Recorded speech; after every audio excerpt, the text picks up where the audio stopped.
balance is the key. If you don't learn to balance, your marriage will suffer. Welcome to Doing It with the Daniels, the podcast where we navigate life, marriage, and ministry. I'm Charles. And I'm Tisa. Join us as we share insights, wisdom, and practical advice to strengthen your marriage, empower your life, and enrich your ministry. Let's dive in together and discover the joys of doing it with the Daniels. Hey, welcome back to another episode of Doing It with the Daniels, where we help couples get it on in life, marriage, and ministry. We are so glad to have you once again. We are back. I'm glad to be here. Come on. So good to see you. Always good to see you. Good to see you too. I like to see you. You like to see me? I do like to see you all So the time. crazy. Hey, speak. Well, what are we talking about today? Today we're going to talk about overcoming challenges together. Overcoming challenges Together. So really, it's like working together when challenges show up. Yes. I mean, how often do challenges show up in marriage, in life? Relationships, all the time. Really? All the time. What you mean all the time? I thought Every people day. were just, living life, enjoying the good life. You get married, say I do, and then it's like wedded bliss. Because you are you and I am me, and we are two different people.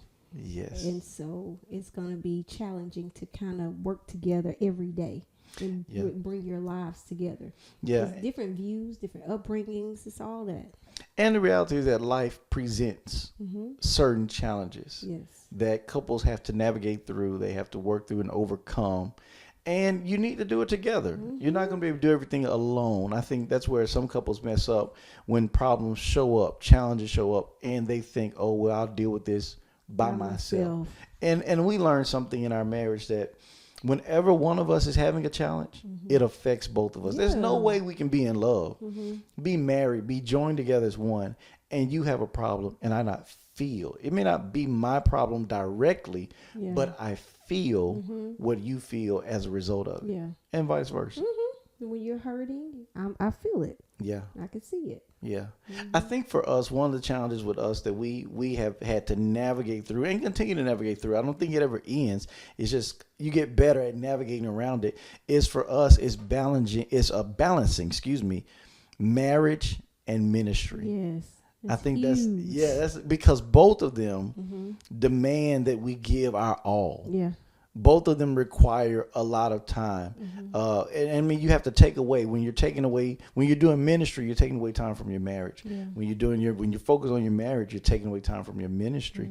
And it can create some challenges. It creates a lot of challenges. I remember one time I was like, am I talking to the pastor or am I talking to Charles? And he was like, I'm the pastor right now. And I was like, oh, Lord, It all depends on what the topic was. Yeah. So, just having to balance all of that and navigate through all of that is kind of interesting. Yeah. And life comes with what it comes with having children, comes with the challenges it comes with, and ministry.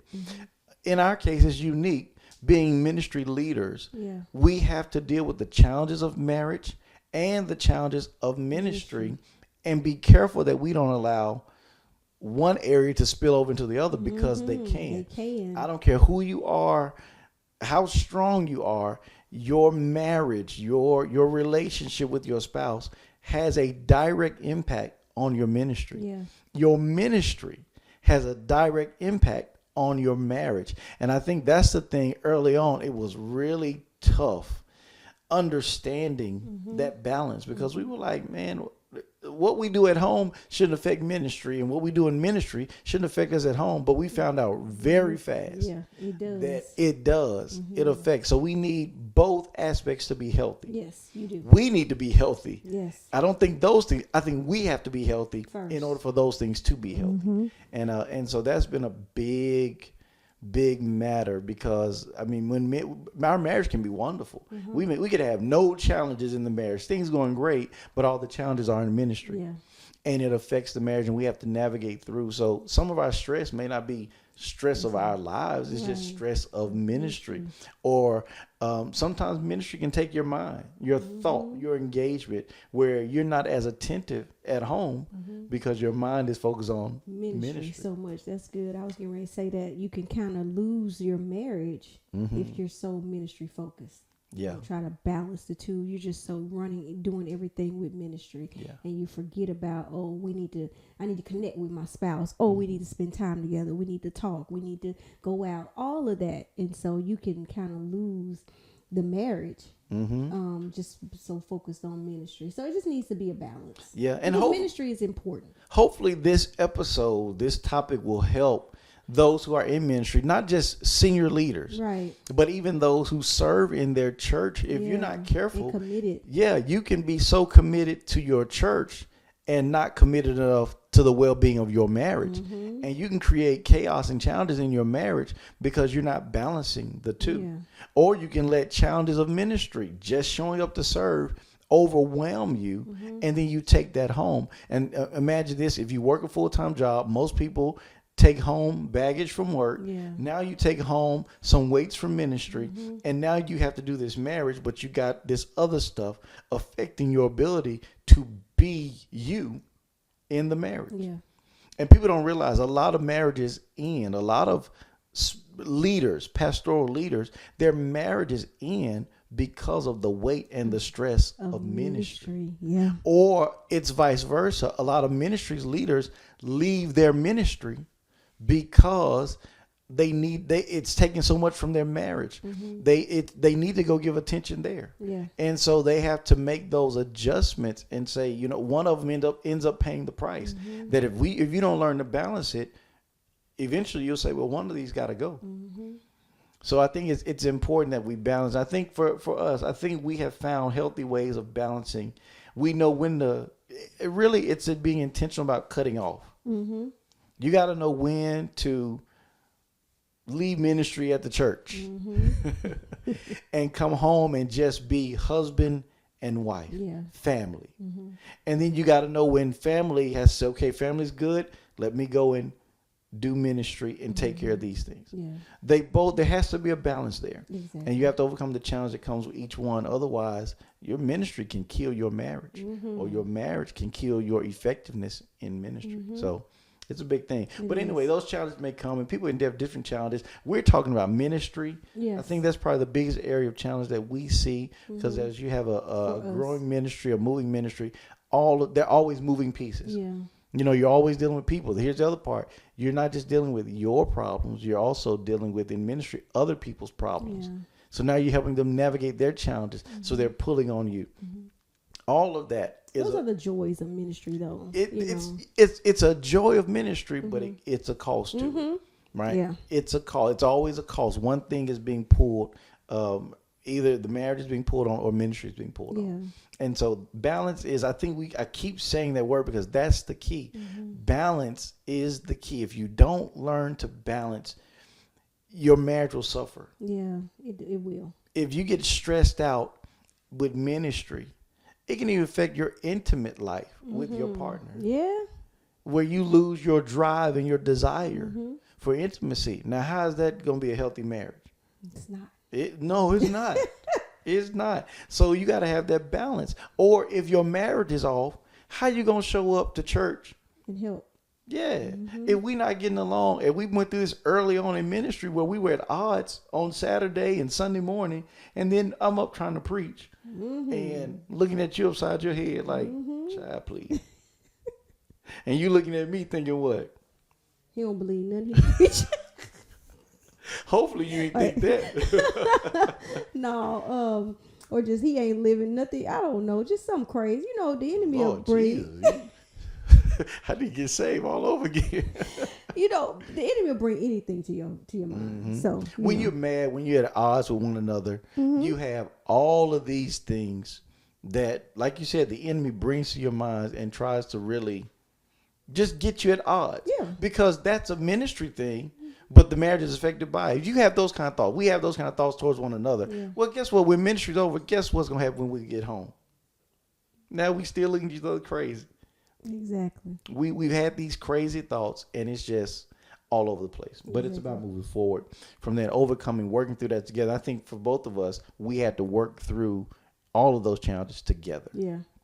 Whether it's money, whether it's paying off debt, raising children, All that stuff is going to come with some challenges. Yeah, especially raising children. I think that does come with a lot of challenges because you got to make decisions on what school and sports and, just all kind of stuff. Homework. It's a lot. Yeah. And they need to be made together so that you're in agreement. Yeah. Right? Even That's the what way we you try to raise do. them. Discipline. Yeah. How do you discipline the children? That's a big Because one. some people believe in harsher punishments than others. How do you do that? If you came from a home where you just got talked to, but your spouse came from a home where they got, I'm going to use the word beat. They got beat, hopefully not abused, but how do you balance that when you're saying, I don't want my children to get that level of punishment? And the other partner's like, well, no, they need it. And they got spare the rod, spoil the child. They got the Bible. So, yeah, you got to come to an agreement. You got to work together. Got to work together. Absolutely. And so what do you do when nobody wants to bend and they got to make a decision or come to agreement on a situation, but nobody's giving? Yeah. So then what do? There's always compromise. You're not going to get anywhere. There's always compromise. There's always a level of communication where you have to navigate how both of you all feel. And you've got to make those adjustments. Right. Somebody's going to have to give. It has to happen, or somebody just has to accept the other partner's view. And that can lead to them not feeling heard, not feeling valued in the relationship. What if they can't do that together? Then they probably need to get a third party involved, a trusted third party that can help them, that will be unbiased and will assist them in making a sound decision. That's good. Yeah. Okay. But let's give them more practical. What can we give them as practical steps and application that can help them in overcoming challenges together within their marriage? Okay. So number 1 would be acknowledge the challenge together. Yeah, I think some people try to avoid challenges, but you can't avoid. You have to acknowledge. You have to call it what it is. Let it be what it is. Accept each other's position, and then work from there. Yeah, that's good. I agree. Number 2 is build a stronger foundation of trust and communication. Yeah. Here's one thing that I think we learned. Our challenges actually brought us closer together. Yeah. I can remember one day we had a disagreement on something and we just could not get it together with each other, but we decided to go on a date. You remember that? We went on a date. We went to Applebee's. Oh, yeah. And we sat there and we just talked and we just laughed and we just reminisced. And when we got done, we were in a better place. We had navigated through our challenges. Whatever our difference was, I don't even remember what it was, but whatever it was, we had settled it and we had begun doing something else. That's the first time I think I really saw our marriage going from this kind of pushing back and forth, this tension, till we took that thing that was creating tension and we used it to make us stronger through the way we communicate. Because we didn't avoid it, we didn't ignore it we didn't ignore it. As we said, the first one is we acknowledged it. Yeah, you have to. And because we acknowledged it, we were able to talk about it. I think most people, when they deal with trauma, we're calling it challenges, but some people call it trauma. When people deal with trauma, their trauma response is avoidance. Let's not talk about it. Let's just act like it didn't happen. Let's act like it doesn't exist. And move past it and act like everybody's fine. Everybody's great. We're great. How you doing? I'm fine. But and that doesn't work. You're lying to yourself. And eventually that stuff is going to come back to hurt you if you don't deal with it. So that first step, definitely in acknowledging, dealing with it, and being willing to talk about it no matter how difficult it is to discuss it. I think that's what it is. It's the difficult piece. Yeah. That it's that hard place. It's a place of honesty, right? You have to be honest in order to get over the communication. Yeah. Especially if you know your spouse doesn't want to talk about it. And sometimes the challenge is talking about it. Because I know I didn't always want to talk about it, but I had to learn that number 1, you don't need to hold it, and number 2, you need to be honest and just go and just talk about it, and it's how you say it. Like I said, before, it's how you say it, but it's my true feelings on how I feel, and so it has helped. And that communication, like you said, that honesty should come in the form of unity. It should lead to unity, and as you said in the second step, build a stronger foundation. For trust, right? And that honesty in the relationship. Yeah. So that's good. Number 3 is set clear joint goals. Clear joint Goals. Because everybody has their own goals, like, right? So we know what we want for ourselves. But do you ever think to set goals with your spouse? Like what we're going to accomplish together? Yeah. So, And I think those goals also go to what do we want to accomplish through this challenge? If we're going to work to overcome this, what do we want to see happen? Sometimes some people have to pull all the way back and say, before we set a goal for overcoming the challenge, let's set a goal for how we're going to communicate. yeah. You That's know, a big one. Yeah, let's set some. We're going to respect one another. We're not going to yell at one another. Yes, we're not Lord. going to say offensive things to one another. Sometimes Yeah. you got to set goals around even the communication to set the goals, because some people never get to setting the goals because their views are so different Yeah. that they bump heads even in the conversation. Because they were raised differently. You know, some people were raised where you just hang up on people. Oh, and there's my nothing goodness. wrong with that. You know what I'm Yes. saying? Yes. It's just different. And so you gotta talk to each other and say, hey, we're not gonna be disrespectful. Right. You know, we're not gonna raise our voice. And if we do raise our voice, you know, you just acknowledge, okay, your tone is a little, you know, little elevated. And I'm like, okay, bring it down. If we set those goals, then too, we have to also have enough respect for one another. So here's our goal for communication. Here's our goal for where we're going. We have to have enough respect and value to also hold one another accountable. Some people do not want their spouse to hold. They'll let somebody else hold them accountable, but they struggle with their spouse holding them accountable because they'll take it as criticism. And so that's another key factor there of if we're going to work through this jointly, if we're going to be a partnership. I was thinking about this today as we were preparing to even talk about this episode or this topic. I was thinking about a marriage is like a business. But then I pulled out there. I was like, well, I don't want to say it's a business, like a partnership. I think I like the idea of it being more so a team. Oh, yeah. We're a team and we're teammates. Right. On the same team. And so we should be working towards the same goal. Any team, those teammates have to communicate. Yes. They have to understand one another. They have to know the strengths of their teammate and their weaknesses. Yeah. And I think that's something that helped us. Once I learned your strengths and your weaknesses, it helped me to deal with you better. Right. But some people don't want you to see their weaknesses. And that's the issue. Even in marriage. Even in marriage.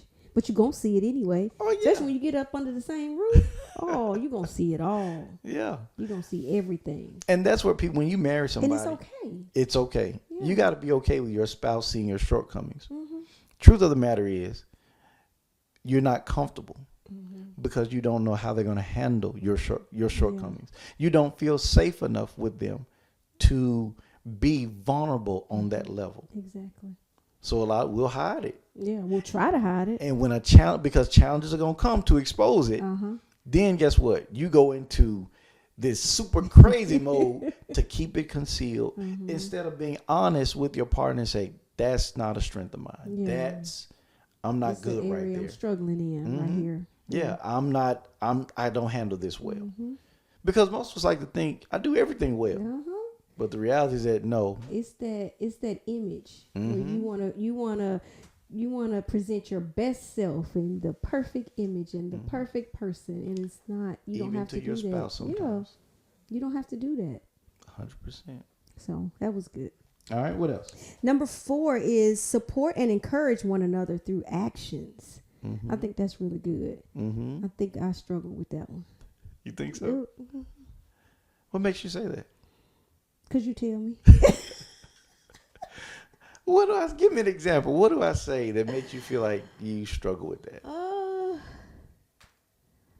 You would say stuff like, you don't tell me I did a good job or something like that. Yeah. I think it's just pulling for encouragement, maybe. Pulling for a compliment sometimes, maybe. Something like that. Okay. But I think I do. When you like fixing stuff around the house, I guess it depends on what it is. why I gotta earn my praise? You don't have to. Why is this performance based? I don't know. I'm just trying to figure out like when do I do it just like naturally, and when do I have to be intentional? I think it's important for us to support and encourage one another, especially as we're working through. So for me, the way it looks for me is when I see you trying to give your best to push back against a weakness or a struggle or something that you don't feel great about taking on personally, I think that's the place for me to say you can do it. Yeah. How can I support you in doing this? Or you're doing a great. If I can't do anything, you're doing a great job. Keep up the good work. Keep moving in that direction. Yeah. I recognize your pride. It's just that little bit of supporting, so that when those challenges arise, they don't. It's not like you're my enemy. Yeah. Sometimes I think we feel like I'm fighting maybe my own challenges within, and I'm also fighting with my spouse if they're not supporting. Yeah. I'm fighting your opinion of me, your criticism of me, all That's that. good. So being supportive at least removes one of the potential challenges from the relationship. Yeah. At least I know I don't have to contend with you. I know you love me, you accept me, and so let me face what I need to face. Yeah. And we're in it together. That's the togetherness. That's what I talked about earlier. It may be your challenge, but I'm affected by it because it affects you. Yeah. But my role is to be supportive and say, no, you're going to face this. I'm going to face this with you. Yeah. And I'm going to do all I can to help you overcome it. Yeah. And you've done that. You've been very helpful with that. I think we do that with each other.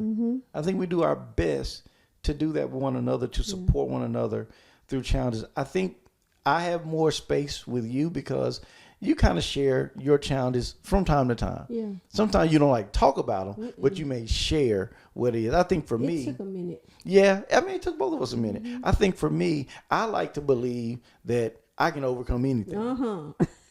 So I don't even see it as a challenge. I see it as a temporary problem that I'm about to find a solution to. I like that attitude though. You know? I like that you look at stuff and you go at stuff like that. Yeah. So my mindset is I'm gonna figure it out. Yeah. I'm gonna deal with it. It'll be all right.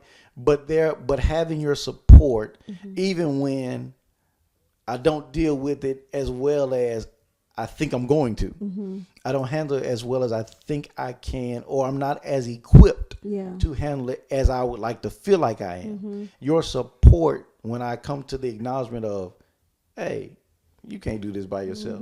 Or there's some growth that has to happen in order for you to handle this. Yeah. Your support and encouragement is really helpful. Just even the conversations of being able to be transparent with you and have you listen and be supportive when I share my weaknesses and challenges. That's huge. It is. I like when you do that because sometimes, I can offer, some kind of suggestions and sometimes it works. Sometimes, it doesn't. But sometimes you just want me to listen. Yeah. And it brings us closer together. Sometimes I want you to listen. Sometimes I want you to tell me how you feel because hearing how you feel helps to challenge how I feel. Yeah. Maybe I'm overthinking. Maybe I have the wrong perspective. Yeah. So hearing you talk about it helps to kind of bring a settledness, a balance, and a calmness to me where I can think, man, this is the biggest problem ever. What am I going to do? And get stressed about it. But then I talk to you and say, well, it's not as big as you're making it out to be. Yeah. Yes, a big problem. Yes, it has to be dealt with, but maybe it's not as hard as you think it is. That's good. Okay, so number 5 is celebrate your progress and stay resilient. I like that. 100%. Stay resilient. 100%. Yeah, we definitely got to celebrate. Yeah. Couples need to learn to celebrate. Yes. I think we didn't celebrate enough early on. No, we just started celebrating. We just started. Yeah. Because we realize where we come from. We realize where we started and where we are now. And we are in a different place. We are not the same two people. We're so much better, but we're still working every day. Every day. Because the challenges don't stop. So we're better. Absolutely. And I love it. Yeah. So I'm all for that. Celebrate, enjoy one another. And you can celebrate, as you just said, even while you're while you're making progress. Celebrate the progress. Enjoy where you are. Enjoy who you're becoming. Yeah. Right? Like you said, looking back to all of us hopefully are growing in our relationships, growing in our lives. We're talking about ministry and marriage, growing in all those areas. We celebrate on both sides of the spectrum. Yes. Because we've grown on both sides. Yeah. We deal with the challenges a whole lot better, and we don't have nearly as many problems together among us as a result of life or ministry. It's that's just that calmness, that peace that's coming. We celebrate that growth. It's a good thing. And so we encourage those that listen to us, find the positive. Yeah. Don't focus on just the negative. Yeah. That's good. And you'll find a lot of reasons to celebrate where you're going and where you come from. I agree. All right. Sounds good. Hopefully this helps some of you guys overcome different challenges in your life and your marriage. Work together, support one another, be encouraging one another. Don't be your partner's enemy. Be their teammate. Be their support. Be the one they can lean on to help navigate the different challenges of life. And I promise you, with God on your side, nothing's impossible. You can handle everything that's thrown your way, no matter what angle it comes from. You'll handle it. You'll survive if you stick together. All right. Thank you for joining us today. Got anything else to say? That's it. Cool. Listen, we look forward to seeing y'all. Make sure you like, subscribe, and share this with somebody you think it'll help. And we'll see you on next time. God bless. Hey, thank you for joining us for Doing It with the Daniels. If you want to keep up with everything going on our channel, don't forget to like, comment, subscribe, and share this podcast. Absolutely. We'll see you next time.